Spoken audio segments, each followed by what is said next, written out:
15 years ago, I made my first YouTube video, and it looked something like this. As of today, my videos now look like this. Excuse the snapping. I used to do card magic in about 2006, like 15 years ago, and that's also when I started making videos. So I definitely want to share how I improved the video quality from point A to point B.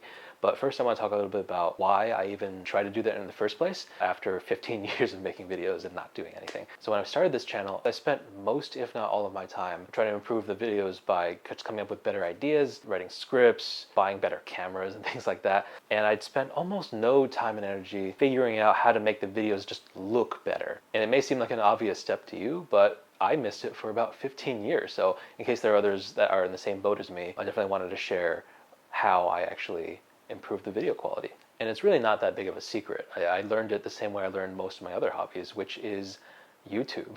I looked on YouTube and there are a lot of people on YouTube making good videos who happen to be good videographers. So I definitely want to share my journey, the things that worked for me. I'll share my setup and my gear and all that, but also kind of share at the end of the video the big takeaways that I learned from this whole process.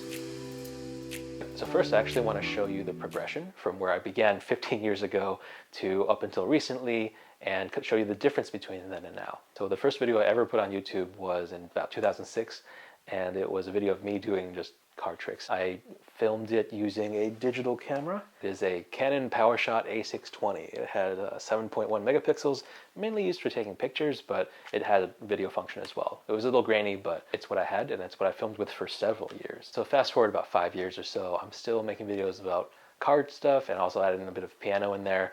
I've moved out of my parents' basement and up into their living room where the piano was. So I changed up the scenery a little bit. The lighting was basically whatever lighting was in the room at the time.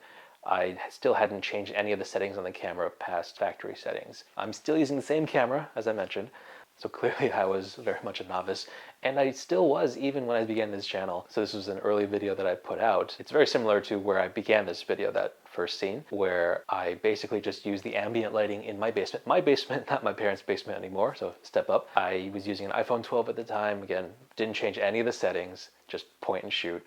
It looked okay, but the main improvement in video quality came from just the device I was using.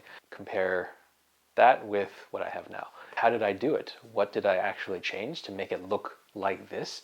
First of all, I want to mention that I'm not on an iPhone 12 anymore. I'm currently filming on a DSLR camera, but it basically looks the same as the iPhone 12 if I'm not changing any of the settings. So let's talk about what I did. There are two categories of things that I did. The first is camera settings. The second is lighting changes. Let's talk about the camera settings first. There are three main settings that I adjusted to get this outcome. And the first is ISO. By changing your ISO to the lowest setting that you can tolerate, maybe around 100 to 200, this will actually reduce the amount of noise. Mine's at 200 right now. So the second setting you want to adjust is the aperture, or what's called the f-stop value. You want to set that as low as you can. So mine was about 4.5. That's about as low as I could go on this camera. Third setting you want to adjust is the white balance. Without adjusting the white balance, you might notice that your skin color looks a bit odd. It might look a little bit unnatural. And there's not a specific setting that I want to recommend. It kind of depends on your environment and your skin tone. Whatever settings your camera has, I suggest that you actually just go through them one by one and see what looks best for you. All right, so those are the three main things I changed: ISO, shutter speed, and white balance. This is what it looks like with the camera settings changed, but without any lights to actually illuminate very well. You can tell it looks pretty terrible, actually. I added 4 different light sources to kind of create this effect. The first one is the main light that's illuminating my face. It's coming about 45 degrees in front of me and a little bit up.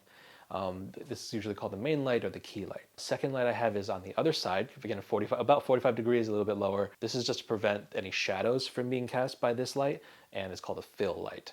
Okay, those are the two main light sources. Then I have the 2 lights behind the couch here. One is just a normal lamp, and the other one is an RGB light that's kind of producing that purplish color. Kind of creates a nice little contrast, a little visual effect that makes the video pop a little bit more. Without these 4 lights, I'm actually going to show you what it looks like if I just turn the basement lights back on. Let's see what it looks like with just the main light and the fill light. It doesn't look bad. My face is well lit. It just looks a little plain, a little ordinary. The background lights over there add that little bit of pop. Now you might be thinking, Dave, you have this DSLR camera.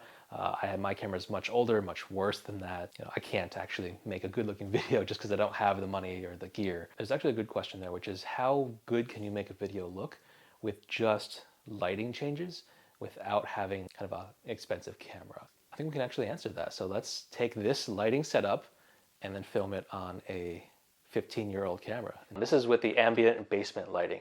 Now let's see what this looks like with the other lighting. All right, well, I hope you can tell that even though the video quality is still nowhere near the DSLR, it's a pretty noticeable improvement over the original lighting setup. So hopefully you saw that even with an old camera, you can actually make some pretty large improvements in how the video looks just by changing the lighting. But you're not stuck there, you're not helpless. You have options to improve your video quality. So I want to close this out by sharing two of the biggest things that I learned throughout this process. So the first thing I learned is that video quality is a force multiplier when it comes to making good videos. And what I mean by that is you can have the best ideas in the world, and if your video quality is just really bad, you will have a mediocre video at best. And little improvements have a large effect. Now the flip side is also true in the sense that if you have really bad ideas, it doesn't matter how good your video production quality is, it's probably going to end up still pretty bad. You'll basically end up with a shiny turd. The second thing I learned is that in general, skill is more valuable than gear. For every bit of skill you add on to what you have today, you will probably make bigger improvements in your video quality than getting better gear. I just want you to avoid the trap of thinking that you are stuck where you are. You can't make better videos unless you have one of those multi-$1,000 cameras. So in case it's helpful, the settings and gear that I'm using right now are in the description below. I don't earn any money from this. This is just what I'm using today. Hope it helps you on your journey. And if it does, please tell me. I'd love to know. If you have any tips for me based on what I'm doing right now and how to further improve, I'd love that too. Other than that, I'll see you next time.